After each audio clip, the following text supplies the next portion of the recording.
everybody. I'm Marley. As Read Across America's ambassador, I hope to help the National Education Association spark a love of reading among readers of all ages and foster community around diverse books. When people talk about books together, their understanding of each other grows. That's why I'm excited to make a reading connection today with Xelena González, author of All Around Us, a featured title for NEA's year-round celebration of Read Across America. Thank you so much for being here today. Thank you for having me. I'm excited to meet with you. Oh, it's always so fun, and I think our readers will really enjoy this conversation. So you are one of the first authors we had that's book really centers around nature and our environment the way it naturally is, and exploring and preserving it. How do you think that kids in their everyday life can learn to value the joy and love that comes from being outside and enjoying the nature that we live around every day? That's a great question. I think just by stepping outside, your question sparked this this time in my life when my daughter was really young, and I used to take her to the zoo, and my mom would take her to SeaWorld and that kind of thing. And I read an article about animals in captivity, and it really it stirred a debate inside. And I don't want to take the conversation too far in another direction, but I ultimately decided to stop taking her to the zoo. But one of the positions that came up in this article, and it continued in the readers' comments in this magazine that I read for months, like people were really passionate about it on both sides. But one of the things that somebody suggested, I think it was a scientist or an environmentalist, and they said, just look outside your back door, like look in your backyard or in your neighborhood on the walks that you take, like look at the animals that already exist there and the plants that already exist there. And we can learn so much from them. I know I'm not alone in taking up or really getting further into my gardening practice during these COVID times, and there's always these metaphors in nature that we can find on how to grow, how to sustain ourselves, how to be patient with ourselves and the processes that we go through in life. And so I think that depending on the age of a child, I mean, there's so much to explore. I spent a lot of time outdoors as a child, but doing that together and allowing young ones to sort of guide the process, and of course, keeping it safe as an adult or as the guiding grown up is, I don't know, we can learn so much through their eyes, through their lens, because they have that sense of wonder. And yeah, I don't know if that answered the question. No, it did. I tend to go on and on. No, it is. And I love that you mentioned also you being a parent yourself. And I think one thing that I always think about, even though I'm very young, is like the world sometimes can feel very dreary and scary, and the way that our environment has been challenged or taken advantage of. So how do you deal with those fears that some of the things that you enjoyed every day in your childhood and valued within the natural world are being taken away, that your daughter might not be able to experience that same way, or child? Oh yeah, that's a hard one. So that's another great question. So I feel like that's part of what I want to do in my books. All of my books, anything that I write, and I do have some work for older readers as well, but I think it's especially important with our youth, because these are the first books that they're holding, and these are the things that like really shape their mindset. Because once we're acclimated into society and into school, we're taught everything, right? Like how to think, how to behave. And for me, it's really important to give our children tools of self-love and centeredness, because those are the things that we're not taught. So teaching them that they are a part of this earth, they are a part of this cycle, they're a part of something greater. And I know that can kind of like really easily slip into religious beliefs and spirituality, but really like when it comes to nature, like we are very much a part of this, and it is it's a part of our responsibility. And so I feel like with these stories, having children like see that from a young age, like, because we have to undo some of the things that we've done, like absolutely. As far as like my concerns and my fears, I started out as a journalist and then a librarian, but being in journalism, I guess what I need to say is that I took a break from the news for a long time, and I'll intermittently go through these fasts, just like we sometimes do with our bodies, right? Like through news fast, because I think it's easy to get dismayed or into a place of fear. And I think it's really important to, of course, stay informed, stay educated, diversify our news sources, but also look at what we're doing right and really focus on that and how we can change the narrative in a multitude of problems that we face, because they're real, they exist. But I personally believe that we're creative beings, all of us, and we can create a new reality and for a lot of these issues that we face. I love your answer to that, and it hits on a chord that's really important to me. I talk to my mom about this sometimes, the kind of navigation between a religious understanding of the world versus a spiritual understanding of the world versus a scientific understanding of the world. And I think what this book does, it really navigates all three, because it talks about family, which can feel rooted in all those things for each of us, but it also talks about inherently human existence and what growth and life looks like. And I think really specifically hits on the note of this apple tree that is planted by the grandfather when the girl was born. So some cultures have traditions of planting these trees when a child is born. I know that's actually happened with some of my family members. So can you talk more about some of these family customs and traditions that hit on both the scientific, the spiritual, and the semi-religious? Oh, that's a big question.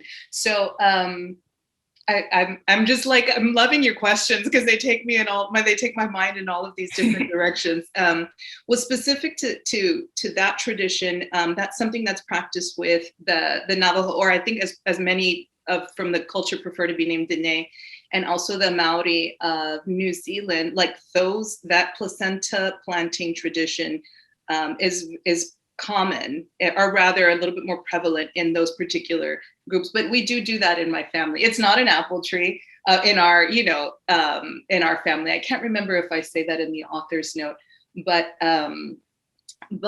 that's something that we did. Our home, this homeland. And so I'm at a home basically across the alley from my parents, from the home where I grew up. So we sort of have this compound growing.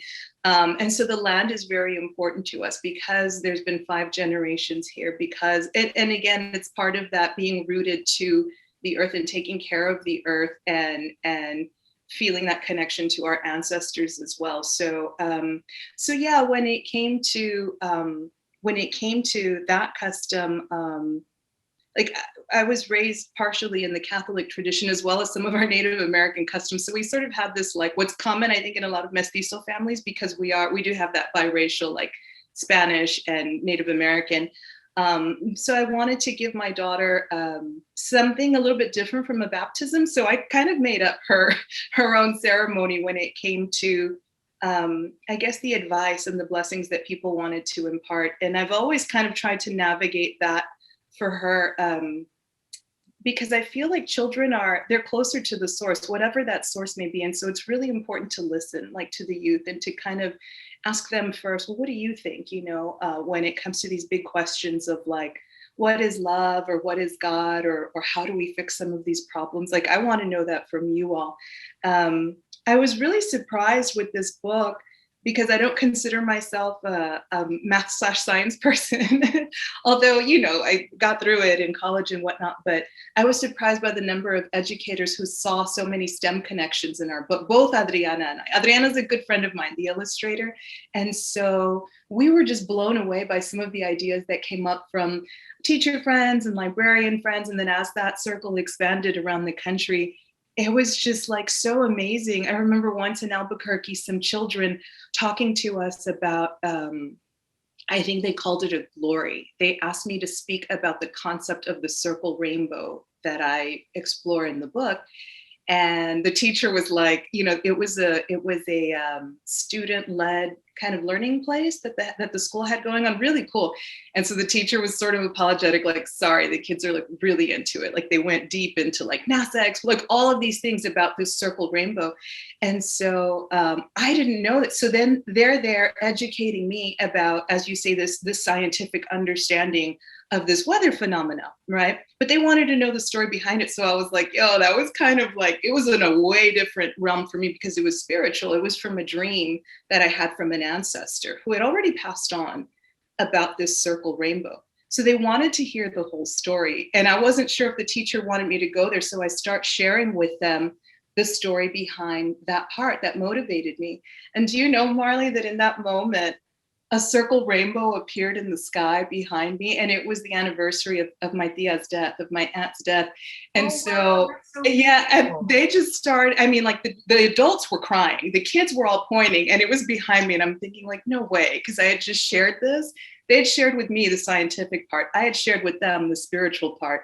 And then there it was. And so, I felt like that was a really beautiful moment of like these different understandings, these words and these stories that we put to it, because science really is just another way of explaining these things. And then there it is, this moment of like the unexplained, where you're just in awe, and it's a really beautiful thing.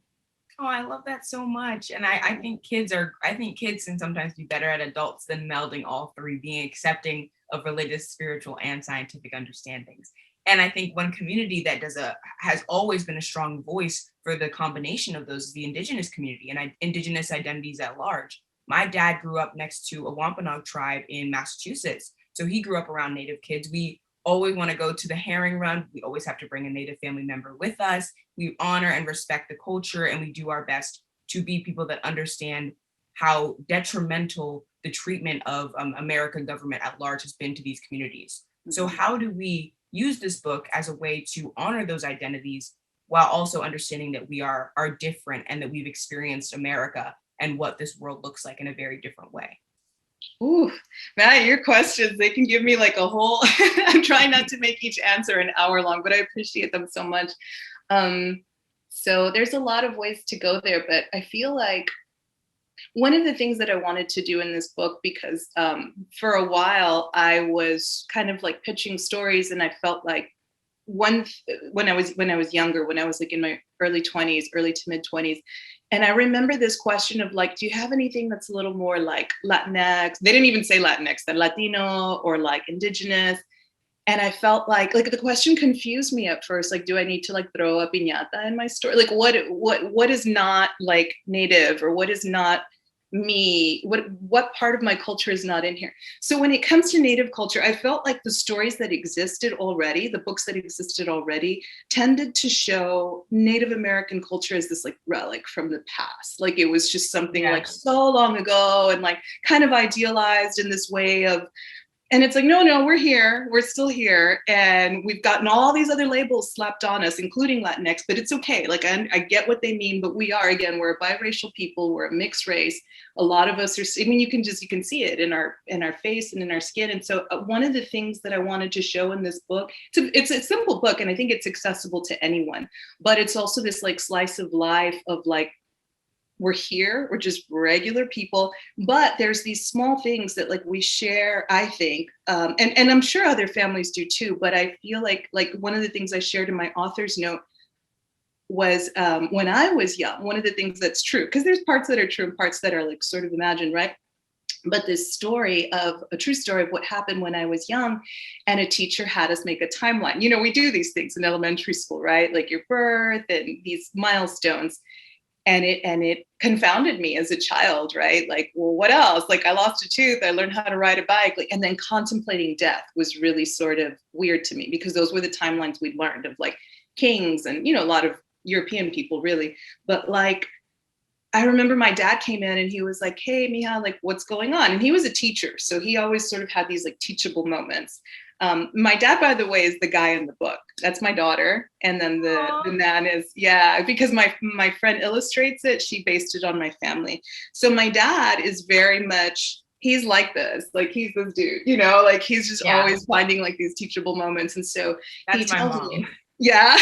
My mom, she's a teacher, she's a professor, but she used to teach high school. So as I've gotten into high school and I'm reading the same books that she taught, it's been difficult for me because everything is a story, everything is a moment, but it's useful in the end of the day. But continue.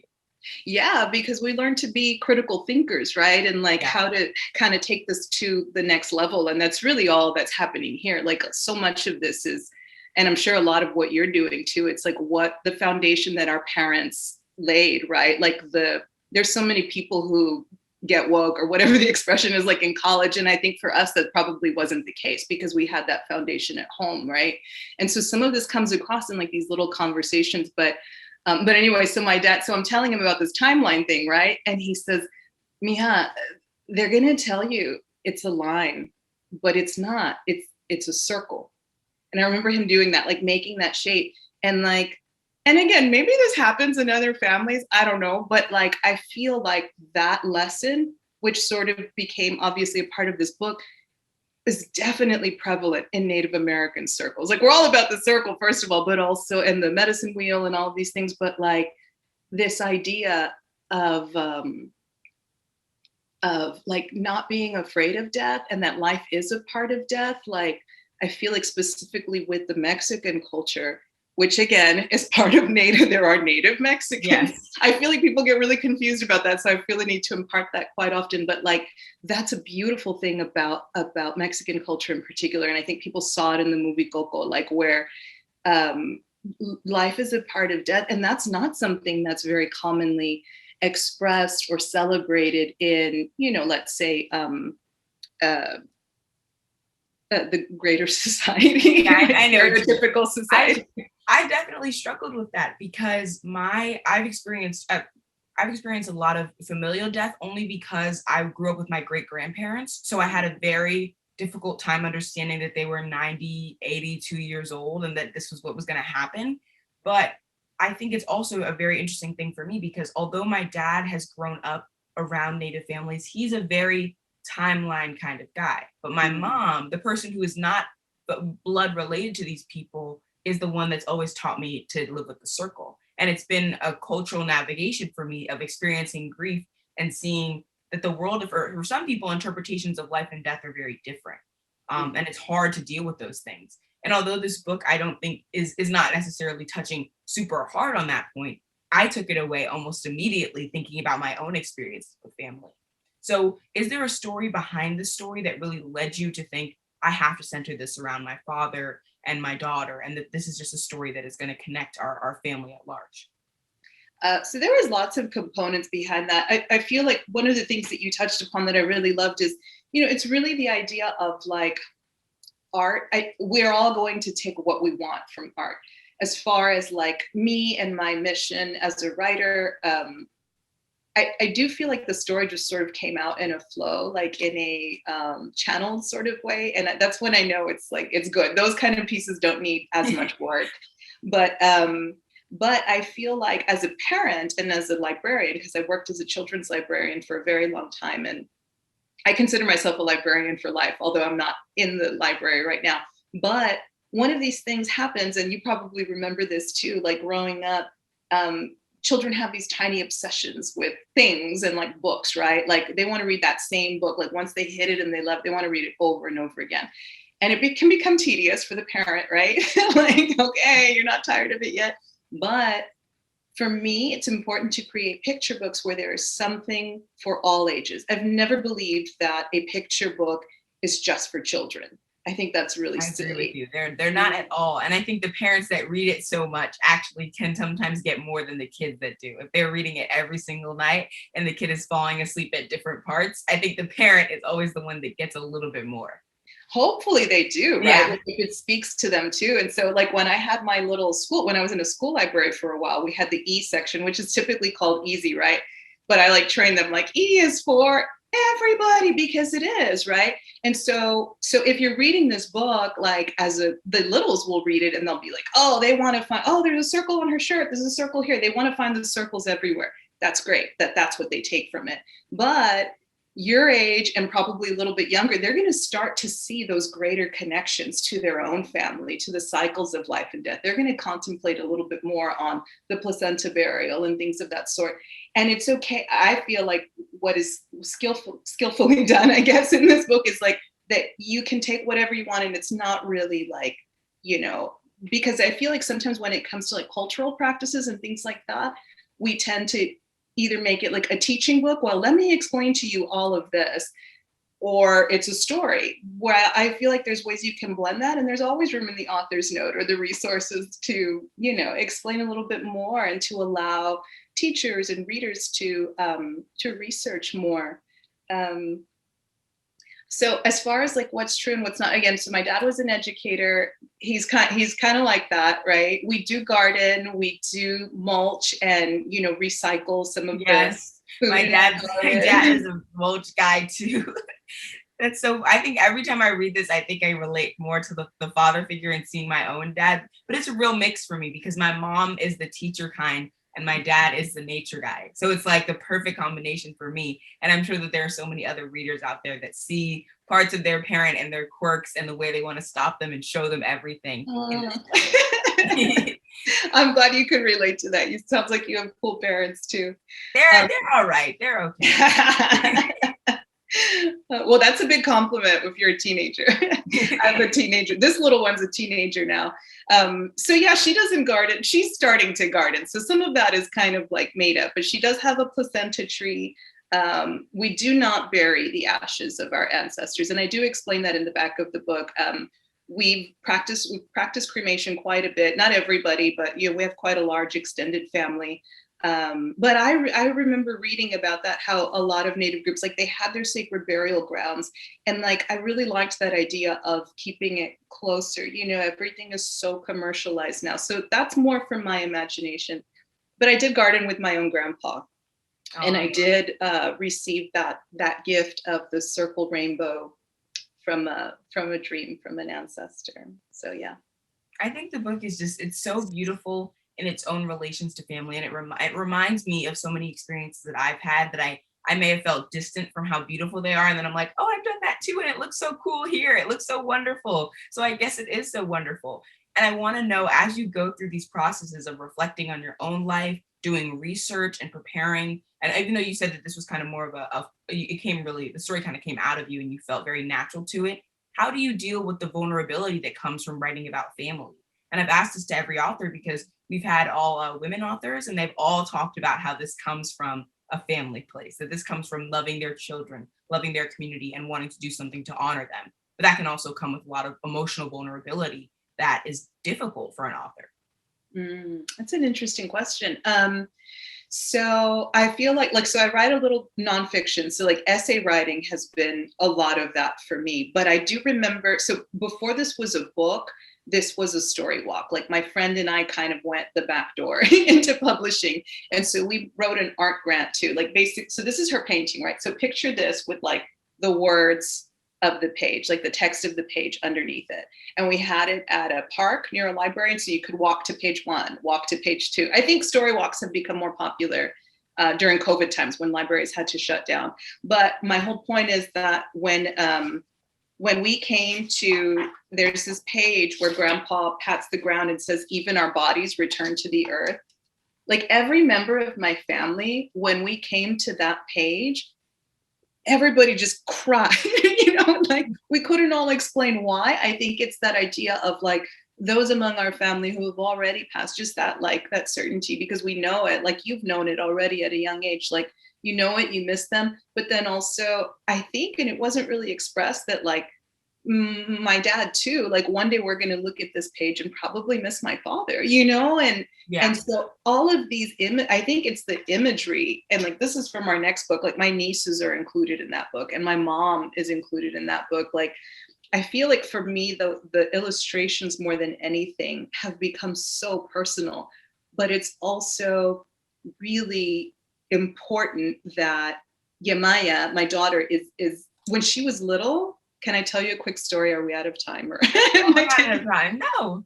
She used to pick the same books at the library when she was little, and she was an early talker. She would pick the same books over and over again. Welcome, Precious. Please, Baby, Please. I have Please, Baby, Please. I love that book. Oh my gosh, it's so funny. I love it. It's a great book. And she would get the same books all the time. And as you know, these are the authors and illustrators are some of our very best Black authors and illustrators for children. And she picked these same books, and Yamaya's not Black, but she's very brown, right? And I remember asking her, like, baby, why do you pick the same books every time? You know, they were good books, right? And she said, because the baby's brown like me. See? And she pointed to it, and it's like, you know, Marley, like we can look at like these studies and essays and we can pontificate on this, that, and the other, but like from the mouths of babes, like she saw herself. She saw her skin color in these books, and now she's here, right? And you don't see a lot, especially at that time, you know, when she was little. She was born in 16.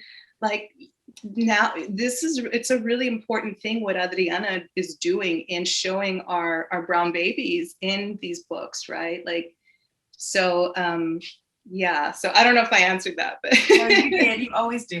But I wanted to kind of talk more about your relationship with the illustrator. And one thing I've noticed that as a person that collects diverse books, more and more we actually start to see these brown faces or new and diverse stories on the covers of books. But for a while, when I started, that was not the case. That it may be a book about a Black girl, but it says in page 325 that she has curly hair and brown skin. So they try to sometimes hide or not show the full experiences and the beautiful faces of these young characters. So why was it important for you and your conversation with the illustrator, both as friends and as now a kind of working relationship, to make sure that the brown faces and the native faces in this book are clear and are shown so beautifully? well, actually, that's a great question. And thank you so much for the work that you do. Like, I have to say that because you've been, our book came out when we got all these little awards, was ALA Midwinter in Denver, and you were there. And, oh, wow. Yeah. Yeah. And I met you briefly, but everybody wanted to meet you. So I feel it's a really beautiful thing to see how you've grown, because the experience with the book has grown as well. So yeah, thank you. I feel like you're probably so much more knowledgeable on this by this point than I am, but I to answer your question, that was actually Adriana's choice. Like, I wrote the story, she liked the story. There were several stories that I wrote, and she chose that one that she wanted to illustrate for this art grant. And so then she said, hey, what day can I come over and take pictures of your daughter and your dad? And I was like, what? She was like, for reference photos. I had no idea that any of as important as as I was explaining, like, how sentimental it is for our family, like, I did. And I told her, you don't have to, you can pick another family or another. And she was like, no, I think that's what we need to do. And she had already painted me. I don't know if you can see there's some pictures back there on my personal altar of, like, Adriana has drawn me before. I never expected her to draw my family. But I think it was really special that she did, not only because it's my daughter, but because she does look like, in our families, we can have a mix of tones, right? And she's definitely one of the more native looking ones. And like, when she was born, the other people in the family who have darker skin were like, yeah, like, we got a little, you know what I mean? Like, we got another one of us. And so, I don't know. I just think that I'm just so glad that she chose that she chose Yamaya and my father, because she does, she wears it, and in a beautiful way. I think it's so important and valuable to have the faces of these young girls on the cover, or young people on the cover, because we can't hide the beauty of these stories. We can't hide how beautiful these main characters are. And I really love the illustrations, and I think they stand out so much to me. I think they're just fantastic. So as you're writing and you know that you want this to be a picture book, you obviously are not, not with the illustrator, like, I want this a darker green, I want this whatever, but what were your original reactions to just seeing these beautiful illustrations and thinking, wow, this is wild? Yeah. So I've always admired her work, and there was a way for me to kind of, there were some editors who had expressed interest in this book, in the manuscript, but I really wanted to, like, come in with my homie, and so I was like, we got to do this, we got to find a way, because her murals are all over the West Side, which is an economically poor neighborhood. It's a neighborhood people used to, like, be afraid of as I was growing up. But she's also from the West Side of San Antonio, or Yanaguana, as the native name is known. And so we're very proud of our community. We love our community. She has physically worked to beautify our community. And she has these wonderful, like, swirls and colors and, like, hidden things and, like, a lot of native elements as well. And so I felt like it was super important to just kind of, like, yeah, you do it. You do this, go for it. And so there's been very little, I mean, like, I've read this book so many times, like, we've visited so many schools and libraries, and there are times where I'm just like, I'll be looking at something and I'm like, what? Like, she did that. Exactly. Right?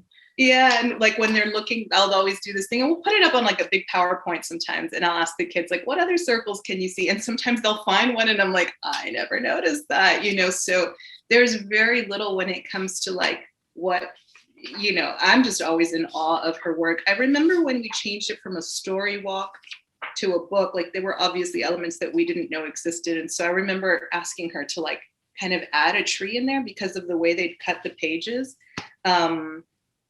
But I just think her work's amazing. And then a little sneak peek, this is our second book. For this one, the illustrations sort of came first. Like we had a story structure, but she really wanted to explore that book. And so I kind of weave my words around her process. It's a very unusual thing in publishing, but I'm super happy people have taken a chance on it. I think people have taken more than a chance on it. I think this will be a family classic for myself, because when my dad comes home and gets to see this, I think it'll get him a little bit emotional, because as much as he is sometimes, like we already mentioned, stuck in this timeline idea, he deeply values and has rubbed off on my mom and understanding the beauty of a circle. This is so wonderful. This has been such a great experience for me. And just as we close out, I wanted to know if you could give any sort of, thesis statement to the story. What do you really think that we can all take as like you said, is for everybody from a book like All Around Us? What can we take from it? That the beauty that you see in nature and the power that you see in nature is also within you, that you are a part of it. And I'll just leave it at that. This has been such a wonderful and pleasant experience. Thank you so much.